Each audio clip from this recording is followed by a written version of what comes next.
We're reliving our childhood this week as we examine the first of six Turtle movies. It's time to review the original 1990 Teenage Mutant Ninja Turtles. You've heard they exist, but you never believed they were real because you never actually seen them until now. Just what is going on out there, April? They're mean. Hey, what are you, some sort of punker? Dad, I hate punkers. Especially bald ones with green makeup. They're green. What the heck was that? Looked like sort of a big turtle in a trench coat. And they're on the screen. God, I love being a turtle! Teenage Mutant Ninja Turtles. Prepare to be shell-shocked.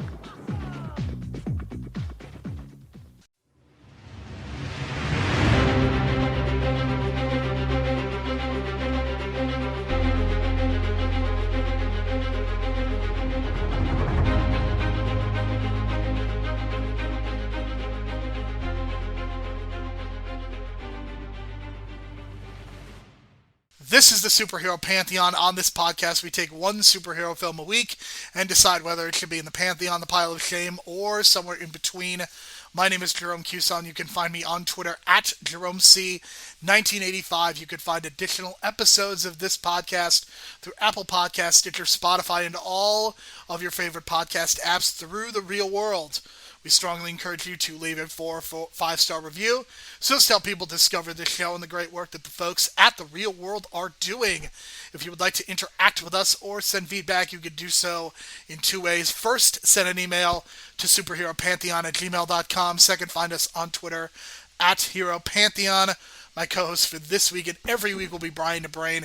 He can be found on Twitter at Brian DeBrain. Brian, as soon as I said 1990 Teenage Mutant Ninja Turtles, did you start humming the theme song in your head? Actually, I thought of Pizza Hut commercials from 1990 featuring the promotional ad. I swear to God, man, I love the 1990 Ninja Turtles, like advertising, the stuff surrounding it, the movie itself. I love this movie a lot, and just thinking about it, it made me order Pizza Hut that day, the day I watched it. So, which was like I am so sorry. it was stuffed crust, and it was 50% off coupon, so it was good. I'm a pizza snob, man. We are actually going to talk about pizza at some point in these next few weeks because that really is what the Turtles are all about, is pizza and having a good time. There's so much to discuss with this movie. I have to say that this and the 1989 Batman, I've probably seen these two movies more so than any of the other movies that we have watched on this list of movies that we've reviewed. Although I will say Avengers Endgame is really coming up. I've watched Avengers Endgame 6 times since it first came out in May. Wow, all four in theaters for me. I'm waiting for Black Friday because that's when I got Avengers Infinity War for $6. So yeah, I'll wait. I'm patient. I'm gonna get a bunch of movies on Black Friday like I usually do, and Endgame is one of them. Well, we are also the smart people who have 3 years of Disney Plus for $140. So why even get it on Blu-ray when it's going to be streaming on the Disney Plus streaming service? Yeah, that too. But we'll talk about that in the coming months because the anticipation is building, and there's a lot of stuff to talk about with that. All right, enough Disney Plus talk. Let's talk about the Teenage Mutant Ninja Turtles. Here's a fun fact for you, Brian. At one time, this was the highest grossing independent film of all time, making $135 million in domestic box office, $66 million in the foreign box office. The budget for this movie was $13.5 million. Yeah, quite the success story, man. And I love every time I read that, I just put a smile on my face because I feel like I didn't even realize it was independent. You know, it was released by New Line, but that was just distribution, and I forget the company that independently produced it. But good on them, man, because had it been more of a studio movie, I think we had a different kind of result. And because of that, it does feel like an independent movie at times. You know what I mean? And I know that sounds weird, but if you watch this movie just going in, just a casual like viewer, not necessarily an action movie guy or woman, like this is perfect because I think it's like it plays well with the drama and the comedy, and even with like this whole turtle thing. you feel the emotion of these characters. So that's just the way I feel about it. Well, I think one of the things that's worth pointing out about the Turtles at this point is they were characters that were a few years old. They were specifically designed to be a parody of superheroes, specifically Daredevil. The ooze that gave the Turtles their power is similar to the toxic waste that takes Matt Murdock's sight, and is in fact meant to be from the same incident. Murdock is not identified by name only because of copyright issues. The Turtles' mentor is named Splinter. Daredevil's is named Stick. Daredevil first fights a crime ring called the Hand, while the Turtles battle the Foot. Judith Hoag, who also is in this movie, also was in the 2003 version of Daredevil. That's pretty mind-blowing, right? Yeah, and it's weird because like I never saw these connections until like recently, and when you sent me the notes the other day, and I was just like, what? And then putting it all together. Not only that, but like the whole like bandana over the eyes. There you go. All right, so Robin Williams was apparently a big fan of this franchise and provided Judith Hoag with information regarding her character through his comic book collection. The two were co-starring in Cadillac Man when the Turtles film went into production. I really want to find an interview where Robin Williams talks about the Ninja Turtles. I don't think that exists, but I want to hear more about this. This is fascinating because in no other place have I ever read about Robin Williams liking this franchise, and I have so many questions. Yeah, I have so many too because it's just little weird things like this, and then you hear the stories about him loving to play Zelda on Nintendo.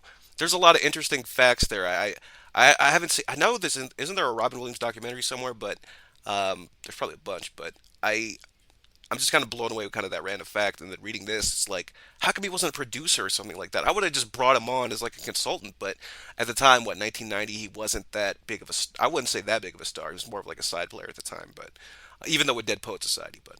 All right, so Steve Barron wanted to replicate April O'Neil's jumpsuit back from the early Mirage comics and the 1987 cartoon. The look was going to resemble the cartoon with a yellow colored jumpsuit and a big head of red hair. However, Judith Hoag found the jumpsuit horrifying and the idea was nixed. It probably sexualized her in a way that was inappropriate, so they abandoned this idea, but there was still a yellow raincoat. We have to talk about the 1987 cartoon because I know that for me, this was probably one of the foremost TV shows that I watched, and it is something that had undoubtedly had a major influence on me as a youngster, even though I wasn't really a Ninja Turtle for Halloween or anything like that. But I remember watching those first few episodes countless times on VHS. I don't know, did you have the VHS tapes of the first season of the Ninja Turtles?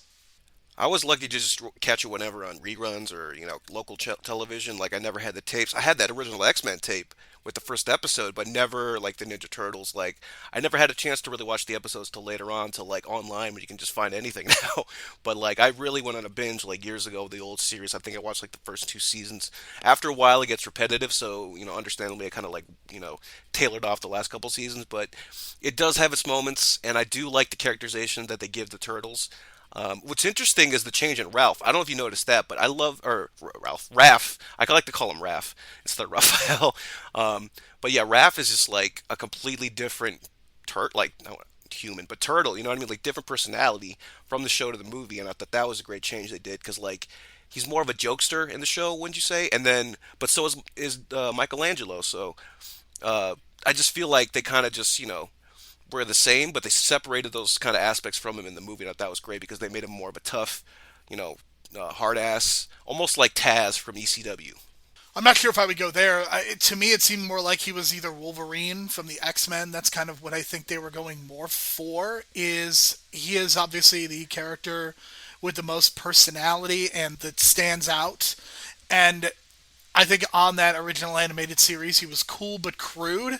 I think his form of humor was much more sarcastic, whereas Michelangelo was much more childlike. But I think when people talk about this concept of the quote-unquote dark, gritty reboot that The Dark Knight spawned, this is the kind of movie that they would be talking about and making fun of, because this is a dark and gritty reboot of a franchise. This movie, literally and figuratively, is very dark, and there was a lot of controversy surrounding the more violent elements of this movie. There were some complaints about the violence, and this led to Jim Henson being very unhappy.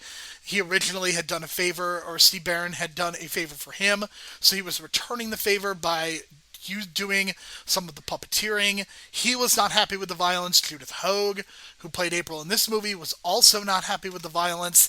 Steve Barron was removed from production late, and because they were concerned about this movie being too dark, and it's unclear as to how this movie would look if he had been allowed to finish it. But this movie, I mean, there's some scary parts to this movie, and specifically there's a point where Raphael screams that, like, mortified me as a child. I don't know if you felt that way too, but there are definitely some really dark elements, like when they're in the woods and Splinter is basically telling them that he is going to die. Yeah, I mean, as a kid, like it's really like tough to watch this movie because like it plays as a drama. It's more of a crime drama. Like I said, there's a lot of adult themes in this.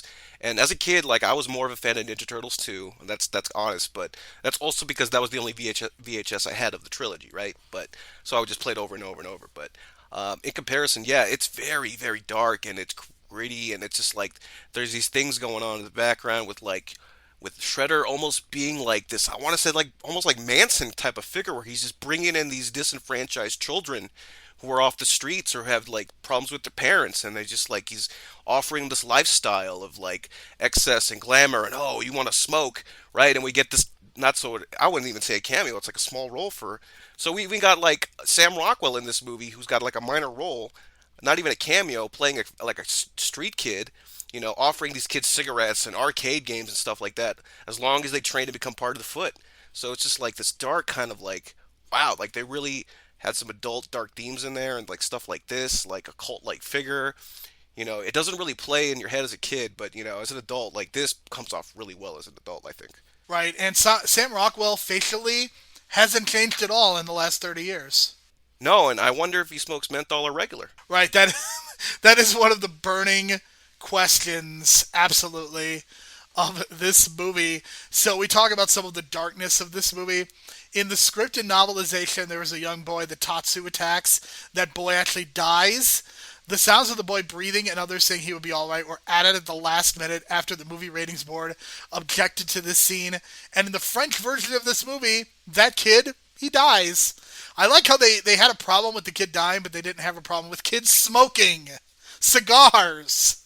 Okay, so here's the thing. I don't know if there's a Mandela effect thing going on, but I clearly remembered him as a kid. Like that scene where he beats up a bunch of like random Foot Clan members because he's pissed, the fucking sensei guy. I could have sworn that kid died. Like I could have sworn he died. And when I watched it, like even 5 years ago, again when I got the Blu-ray at first, like I was convinced that that kid died. But apparently it was like a Mandela effect, and they added that line. Maybe I watched the French version. I don't know. I don't know, man. It's a really strange thing. So there are more notes for this. In the comics and the cartoons, the turtles are 3 to 4 feet tall. That's not going to work from a logistical standpoint. So here, they are about the same height, and that's fine. Like, I get it. You're doing a live action movie. That's fine. But hypothetically, if you were going to CGI the turtles, maybe it's not a good idea to make them, I don't know, 7 feet tall. No, but it just works when they're even like at this height. Because at that point, it's going to be really hard cinematography wise. Because then you're going to end up in a Hobbit, Lord of the Rings type situation where you got to have stand-ins and like giant stand-ins for a normal sized human being. It gets complicated with cinematography, and you got to point the camera upward and downward and upward and downward. It would have been too much. Right, especially on a $13.5 million budget. So one of the things, I think the filmmaking in this movie is legitimately good, and I'm not being sarcastic. I'm not being ironic when I say that. I think this movie is extremely well done. Brian's going to talk about a sequence that he really loves. There's a couple things that I want to mention about the filmmaking. The first one is there is a flashback showing the Turtles growing up. Steve Barron wanted to go for a retro look and decided that these films should be shot on Super 8 film. He used real turtles as well as a mini puppet young Splinter and young Turtles. These were time-consuming scenes that were given to the second unit director, Brian Henson. I love that sequence because I love the fact that it looks so different, the fact that it looks grimy, the fact that it looks older, and just that whole scene is so well done.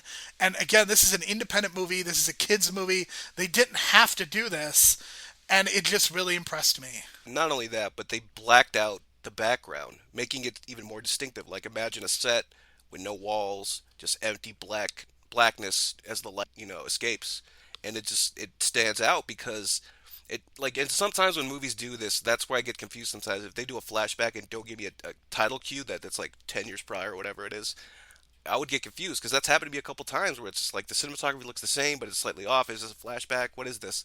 If you do it like this, it clearly stands out because even like in a real human being, right, when you have a flashback memory, nothing is ever as precise or exact, right? It's kind of like muddled up together, almost like a dream. The way it's shot is almost like a dream, and I love that kind of concept of like a flashback where it's almost dreamlike because, yeah, it's supposed to be like a memory, and it's not supposed to be 100% clear. So I thought that little touch just added to it, and it clearly stands out as a memory in the background. And not only that, but you get little Splinter as a rat doing karate moves in a cage. Fucking awesome. As a puppet.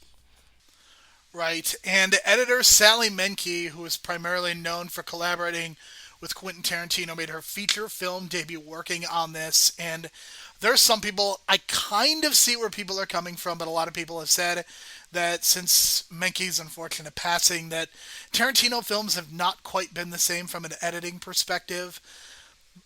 I kind of agree with it. I see where people are coming from, but I'm still a huge Tarantino fan. But this movie, again, I think it's very well edited. I think some of the best editing in this movie happens when they're showing April and the turtles at the antique shop compared to what's going on with Raphael. There's also the farm when they're showing April and the drawings, and then the drawings become real. And I know that you loved a sequence where the Shredder was introduced.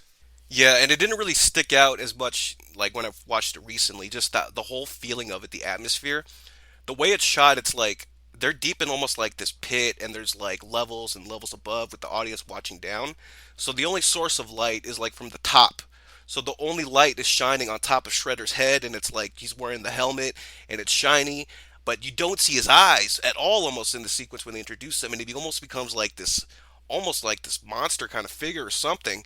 And then like the sensei guy comes up to him, doesn't say anything, and for a good 20 seconds he takes his time to remove the cape from his shoulders to reveal the like spikes on his shoulder pads, both left and right, slowly, almost like he's a wrestler or something like that, right? And it's got this Great Muta entrance kind of feel to it. Like you can kind of tell. I want to say Great Muta kind of got some influence from this too because it feels like a wrestling entrance, and it's just so ominous and dark, and the way he talks and the voiceover, the way they do it.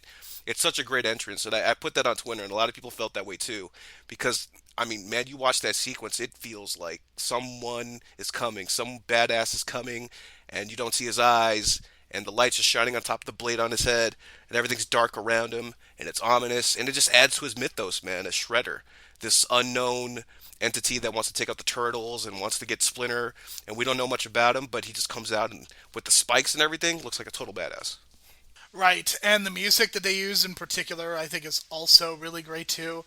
I mean, I love the main Turtles theme because it's so iconic and it's something that can get stuck in my head still to this day. But even the music that plays in the background, and I think at this point, when I was watching this movie, I don't think I appreciated the technical aspects of it much for obvious reasons because my version of the Shredder was the cartoon voiced by Uncle Phil with Krang and foot soldiers that were robots, but they were able to basically translate those characters and make them more realistic as opposed to trying to force a puppet Krang that basically would have looked probably like someone from Total Recall, and they just made it more real, and I think it worked out really well.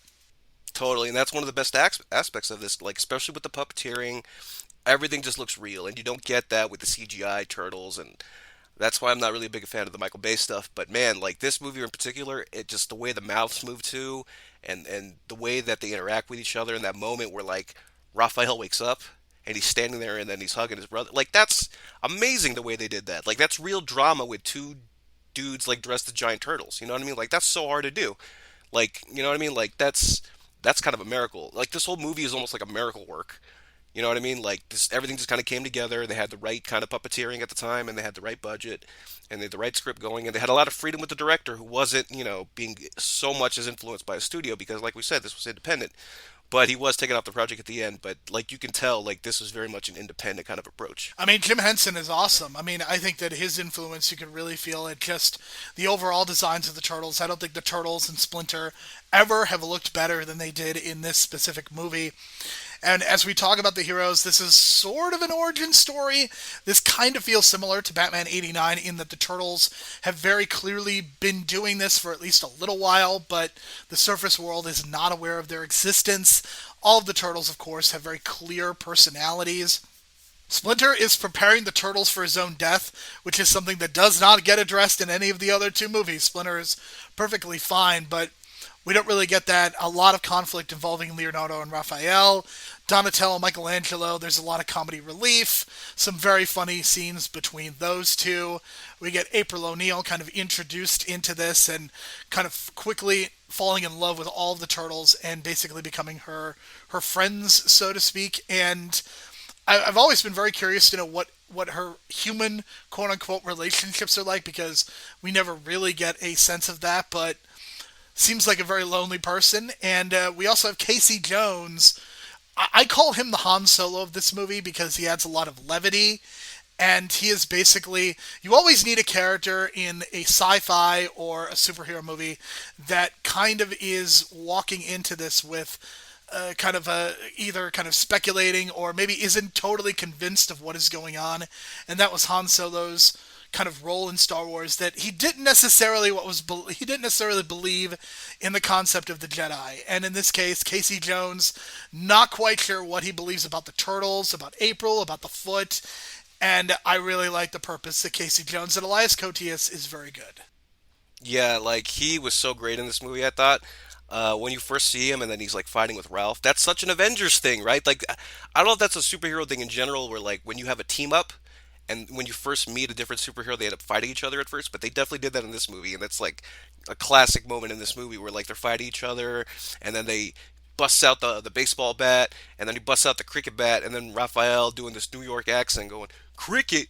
No one knows cricket," and then just gets whacked in the face and knocked out. So that was great, and that kind of builds on their relationship because they end up being closer towards the end of the movie because of that kind of kinship. So little things like that, man, they made it work. And you're right, like he's going into this as like, what's going on? Because I don't think at first he believes even Splinter exists until the moment he finally sees him at the end of the movie, and then he gives him this look like, holy shit, this guy's real. And then everything kind of starts clicking in his head that like, man, this is bigger than I thought. Like you can kind of see that. You kind of see that in his eyes. Like it's such a great moment. It's such an acting little thing that I was like, dude, that's a good little touch. The way he looks at Splinter for the first time, it just kind of like it kind of grounds him and levels him and is like, oh, okay, this is the real situation going on. This guy's real, and things are about to get a little crazy right now. I also do love, and I think that this movie is underrated. I don't think it gets a lot of credit for some of the character building things. I think one of the character building things it does really well is very early in the movie when Michelangelo has ordered pizza and he takes the pizza and doesn't tip the guy, and I think that speaks to his character and who he is as a turtle slash person, and I really like that sequence. Although there is an aspect of this that I know really bothers you. Yeah, so the thing is like they have to order it and have to put the pizza through the grid to the sewer, right? But of course, number one rule of pizza: don't turn it vertical, because then it'll just fall apart as you put it down. And they had to do that for this sequence because there was no other way to do it, even though they could have put it on the side through a manhole or something like that. But yeah, that kind of bothered me. And this has got a little fun fact too, where like it's a Domino's delivery, right? In the movie, the promotional tie-in was Pizza Hut. So no, again, no one knew what they were doing, and probably Domino's said yes. And then once they realized it was like a movie that was probably going to fail in their eyes, they were probably said, "Oh, we don't want to do any promotion." Pizza Hut jumped on the promotion, little things like that, competition. But yeah, that sequence was fun, and you're right because that little moment humanizes. I mean, I know they're not humans, right? They're turtles, but it does humanize Michelangelo because a lot of people relate to that thing, and I know that's not a common thing now, where it's 30 minutes or less, or you get a discount or something on a pizza. A lot of pizza companies become realistic nowadays, but yeah, that was a thing, and like I remember as a kid, like emphasizing that in commercials and stuff. So that's a relatable trait, and it becomes relatable because I know a lot of people have done that. You know what I mean? That's almost like a Seinfeld moment. Absolutely, and I think that one of the things that this movie doesn't get right is They live in New York. What self-respecting New Yorkers is ordering Domino's and Pizza Hut on a regular basis? See, that's the thing. I'm guilty of that. I order Domino's and Pizza Hut still, yet I mix it up. But you live in Los Angeles. I mean, it's different. I get it, and I do have my local spot, but I don't think they start emphasizing that until the second movie, which we'll talk about heavily next week. But it's probably just that the promotional tie-in. They probably didn't really think about it, but maybe Domino's threw in some money. You never know. All right, so my hero score is a 7. I think they did a really good job in almost every aspect. I'm not sure if it's Pantheon level. I think it comes up just a little bit short. I think that where they really don't do a good job, I think this is kind of a Cyclops problem in that Leonardo is the leader, but he comes off like a dick most of the time, and I don't think that this is something that movies have handled all that well. I think the only argument I can make is that Captain America and the Avengers, who's very clearly the leader, I think they did a good job with him, but every time you see some of one of these team-up movies, the leader, whether it's Leonardo, whether it's Cyclops, they don't come across very well. And I think that would be my one criticism. I wish that Leonardo had gotten a little bit more. I get that, and I don't know what it is as a kid, but like I clearly remember him having more emphasis in the fight with Shredder, and it didn't feel as much like that watching it this time around. But I did feel like he was supposed to be the leader, but they just focused a lot on Raphael, man, and probably second Michelangelo, and for good reason. But it does feel like they made Raphael the heart and soul of this movie because they put so much emphasis on him, showing his struggles and wanting to be like he wants to be normal basically, and he's trying to go out in public and he's hiding himself. And I love that little detail of him trying to hide himself in public. That's kind of like that Tim Burton kind of thing, being a monster in people's eyes kind of thing and hiding. They touched that a little bit, I think, with that little subtle things they did there. And then him trying to fight all the foot on the roof of the building. No, he never asked for help at one point in that scene, and I think that speaks volumes. And then he gets basically put into a coma if you think about it, because he's knocked out for days after that fight. And then when comes back, it's like him and his brothers have that moment and they're reunited. But the whole drama of it all just plays out really well, and the voice work they did for Raphael, I forget his name, but yeah, he was just so phenomenal as Raphael, I thought, because he's trying to act so tough, and you can hear in the voice like, "Hey, yo, Mikey, stop it!" Like that heavy New York accent, right? The Wolverine. This is very much an old school New York movie because there's a lot of New York accents floating around, from the major characters to the cab drivers to even the minor characters. Totally, and then trying to be this tough guy and then needing help, and I think that was one of the subtle things they didn't really like verbally say, but it's obvious. He never asked for help in any of those moments he's getting beat up until the end where he finally realizes, I think, that he's got to work together with his brothers, and that's how they kind of take down the Shredder. But I just love his arc in this movie, and I thought it's great. And I love the little things, like, even I think it was Donatello and his relationship with Casey Jones when they're in the farm. We'll talk about that in the story, but like that relationship got some world building where they're playing that game where they're trying to insult each other in like a friendly kind of like roasting kind of manner. But the idea of the game is they're going through the alphabet, so they have to come up with a new insult based on the next letter of the alphabet. So I thought that was pretty funny, and the way they kind of interact with each other. And it's like he's the smart one of the group, so he's trying to help Casey Jones fix the cars because they're at this abandoned farm. It's great stuff, man. It's great stuff. So I'm giving them a solid 8, almost a 9, but I'm going with an 8. And I thought, April O'Neil, she was fantastic as well. And I love how like all these characters come together, and it's not forced. And the reason they come together is because the foot is just causing a muck. Gackface is a great insult that we need to bring back. Oh yeah, and then I forgot the other one, but he called Leonardo the Hosebrain. Hosebrain, and then there was like the ball joke. That was great. All right, let's talk about the villains. The world building, you mentioned it a little bit with Donatello and Casey Jones. I think the world building here is pretty spectacular. I think even from the opening sequence where you get all of these different robberies happen. So there's a lot of showing and telling going on in that April is explaining what is happening in a news report, which is something that you see in so many superhero movies, but then we actually see just how sneaky and subtle it is. And I think Shredder is a great menace. The pathos is not really that well done, and I think that does slightly hurt the score for me, but I think the way that Shredder is built up, the fact that he kicks the turtles' asses, I think that's all very well executed. I love the idea of the Foot Clan. I think they are a real menace, and the time is taken to make what they do matter. But then the Foot Clan, once they start fighting the turtles, are pretty useless. The only time they really get to defeat any of the turtles is when there's like 40 of them and they beat Raphael. But otherwise, they job hard to the turtles in every action sequence, which there are not as many action sequences as you would think for this kind of movie that's 90 minutes. Yeah, the one of the criticisms for me is like I wanted more Shredder, and I know they purposely do the thing is they wait till the second act because it's like 30 minutes and then we get Shredder. But man, once you introduce him, you just want more and more. But like maybe you get too much of him in the sequel, and that's probably the big issue. But like it had this mystique to it, but at the same time, it's like you wanted more of that. And they even did another, the other flashback is the history between Splinter and Shredder. Even that was like even great. So, but the other thing is just like the henchmen were an issue because of course they were weak. And then his sensei, head trainer guy, never said a word, but that's kind of his thing. But we never got his name actually, so that was kind of like a weak thing that they kind of like they could have done better in that. But other than that, like I said, the cinematography of his entrance was fantastic. The way that they do the voiceover, it's very menacing and dark, and it just sounds vengeful. You know what I mean? Like he wants vengeance. He wants to take over the city.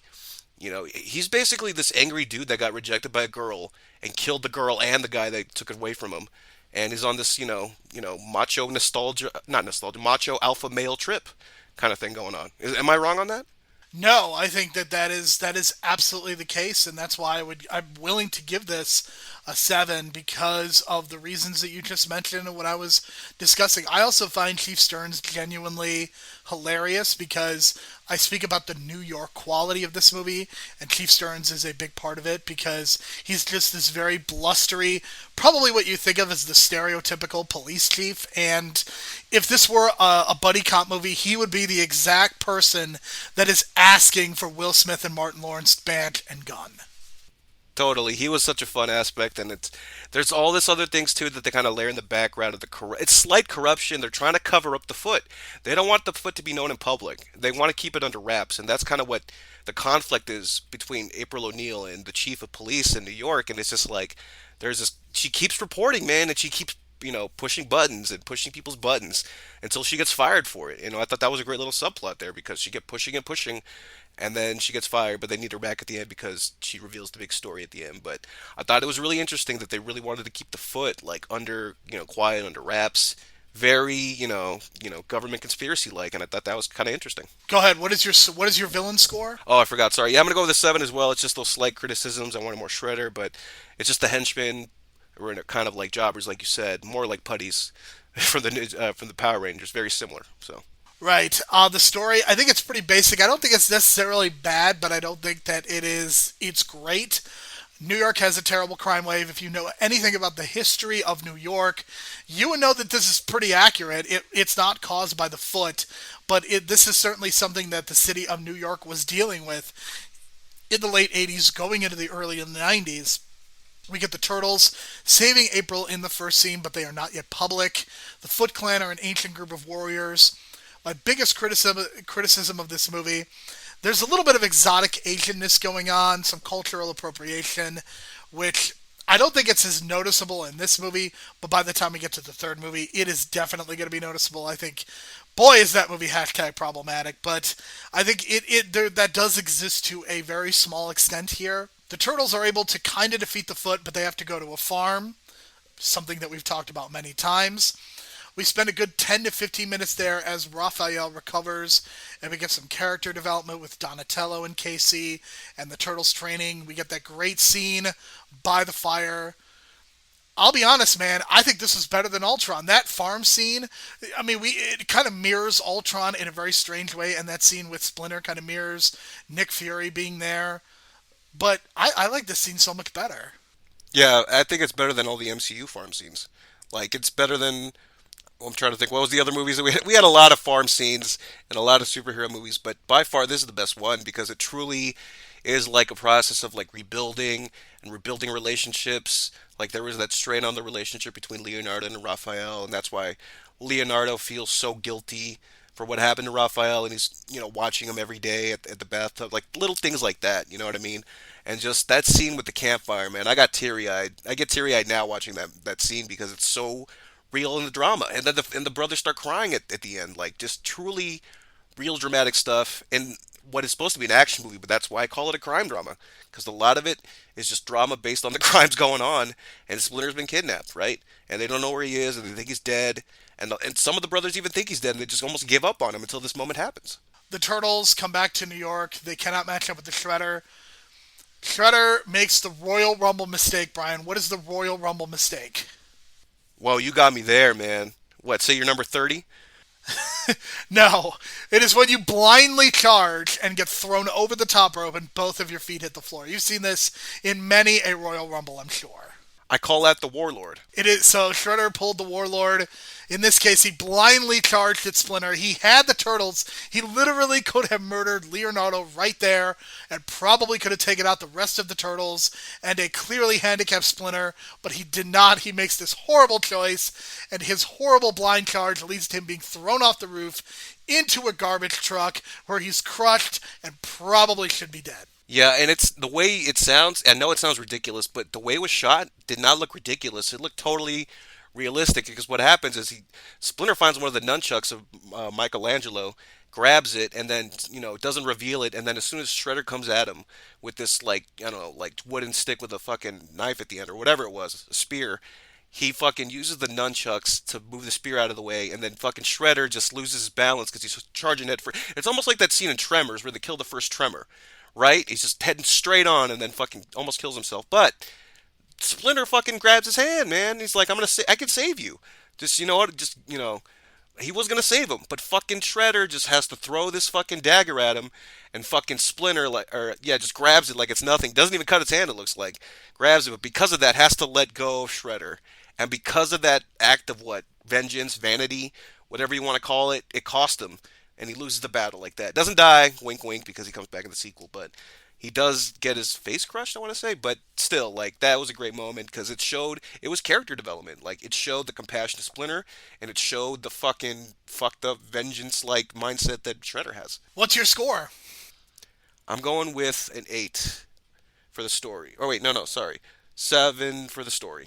Because the one thing I didn't like, and this is kind of weird, did you notice the boss of April O'Neil's just come into her apartment unannounced all the time? Isn't that a little weird and fucked up? It is a little weird. I have so many questions about Charles and Danny who we have not mentioned up to this point. I will say our conversation has basically convinced me that this is also worth giving a 7. But it is a little weird that the boss is going to an employee's apartment and is getting all up in her space. Not only is he coming, but he's also bringing his ne'er-do-well son, who is clearly a robber and burglarizing places. What is Charles doing? I have so many questions about that situation, which one of the burning questions is actually specifically going to address this. But Danny is very much the stereotypical fail son, which we've seen in so many movies and TV shows. I almost wonder if he was meant to be kind of an audience surrogate. I don't think it really works out that well. I do not think that Danny is a well-executed character, because his motivations from minute to minute literally change. For me, it works. It's just that whole idea of, him coming to her apartment while she's, half dressed. It's just so fucking weird. But it made me think, did they just run out of money for the budget to buy a set for an office, and they just shot it at her apartment? I don't know. Weird questions come to mind. But that Danny-father relationship with April O'Neil's boss and his boss's son, it kind of connects. It makes sense. I did like it because it kind of shows this idea of fathers and sons, and that's kind of the theme they were kind of going for with the Turtles and Splinter. And you see some reflections of that with, but the opposite reflection of that with Danny and the boss, of how they have this strained relationship. And then, of course, Splinter gives this line. It's a great line. All fathers love their sons or care for their sons, and it's such a great line. And it kind of sticks with him, you know what I mean? And then Danny comes back and sees Splinter more, and he kind of has this connection to Splinter, and Splinter is giving these life lessons. It's great. I thought that was really cool. Just the other weird thing, and I don't know if it's weird or kind of insulting, but the whole Sony joke, the Sony payments thing didn't kind of rub me the wrong way. And I was like, oh, that doesn't age well. But yeah, there's a Sony payments joke when April O'Neil sees the foot for the first time, or the Foot Clan. So Right, because it's I think it's specifically meant to reference the fact that Japan had bought, or a Japanese company had bought Sony. So yeah, that is definitely something that has not aged well because there was this fear of Japanese companies buying American companies when really we should have been looking a little bit farther west at Russia. Totally. But like I said, this works so well on its own as a drama that there's so much drama going on with the characters that you care by the end. So it's almost like the action is secondary because I think I can name all the action sequences offhand. It's like the beginning, and then the fire scene, and then the ending. Right? It's like 3 or 4 scenes with fighting, and that's it. And the fighting is not even that great choreograph wise, but like technical wise, we'll get to that in a second. But it's still good, but it's just not great choreograph. But it's like secondary to like the drama of the movie. All right, technical. This is very dark and atmospheric. The opening sets the stage and tells the story as April delivers her news report. I love the score. The reveal of Shredder is one of the best parts. I think New York looks dirty and grimy in a good way, even though they didn't shoot most of this movie in New York. I do like some of the choreography. I think there is a purpose to it. That it is not meant to look quote unquote professional. I think the turtles in Splinter are outstanding. I don't think they have ever looked better than in this movie. And I firmly believe that even once we get into the CGI turtles, I don't think they have looked as good as this. So for all those reasons, I'm giving this an 8. Yeah, it's such a great old school look to this movie. I'm gonna give it an A as well. The music's on point. It's kind of lacking in other areas in terms of like the costumes for the other characters, but that's fine. Like they went away from the whole yellow jumpsuit thing, which is good because that would have been weird. Because like I always thought it was weird that April was wearing the same jumpsuit every day on the freaking show, but that's just cartoons, right? So if she did that in the movie, it would have been really really weird. So they went away from that. But like you said, the music cues and like the going from upbeat to the down and dark on the music cues, it's great. And then we got to mention the fact that the soundtrack itself, not the score, but like the soundtrack has some crazy like it's almost like this hybrid of like R&B late 80s early 90s songs mixed with like like that kind of hip hop from that era, not just necessarily rap but like hip hop. You know what I mean? Like it just sounds so different and not what you would expect from a Ninja Turtles movie. Like I think going into a movie like this you would expect like punk rock music or something like that, but they went with like this R&B hip hop sound that is totally crazy, and it's kind of like this cult hit of its own within the soundtrack community of like old school soundtrack collectors. Like people love the soundtrack to this movie for like the turtle song, and there's other like rap songs too, and there's even one R&B love song on the album.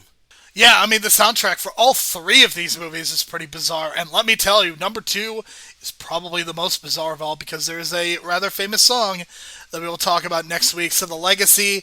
Again, the fact that this is the highest grossing independent film of its time, and it was for about a decade or so, I think that means something.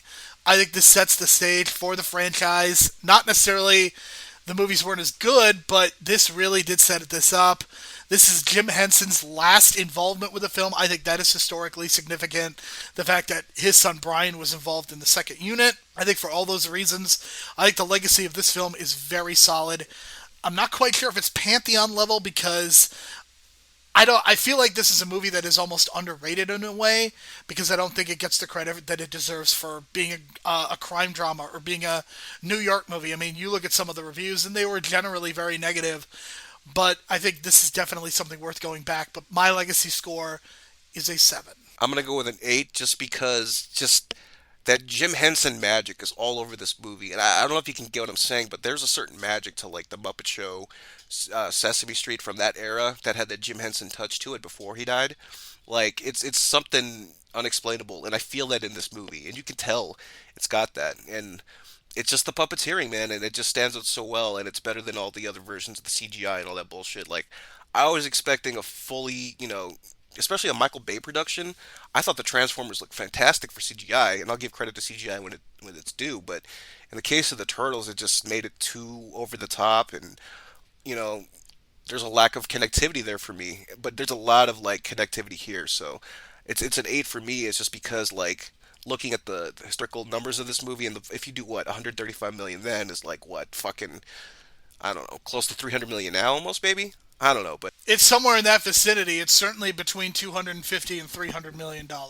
yeah, that's a lot. I mean, in today's world, that's like a Marvel movie. You know what I mean? Like this was a big independent hit, and it certainly kind of gave New Line some, because basically if you think of New Line cinema, you basically think it's like the house that Freddy built. That's kind of the joke, and I kind of feel like in the early 90s, like movies like this really helped because to me, that New Line Cinema logo is iconic with like the Ninja Turtles for me because like I said, I had the VHS of the second one. It would just play over. I would play it over and over, and that New Line fucking logo, man, I always associate with the Turtles. So to me, there's a big connection between like the history of New Line Cinema in general, and I know they're kind of like the subsidiary of Warner Brothers or whatever, but there's a lot of history there for me. So that's why I give it the 8. I do not believe that they were at this time, but they are now, so I'm not quite sure how the ownership rights work because the Teenage Mutant Ninja Turtles are now Nickelodeon property, which is why when we talk about the two movies that came out recently, we'll be talking about those in terms of being Nickelodeon productions. So my total score is a 35, and yours? 38, and I know it's close to Pantheon level, and I feel like at times this is, but it does have its flaws. But goddamn, if it's close, and we've said this before, underrated, truly underrated. We feel just because like a movie like this comes out at the time, and like the critics are just not used to this kind of movie, and just kind of expect different things from it, expecting it probably more of a kids movie, and then just not expecting this dark drama.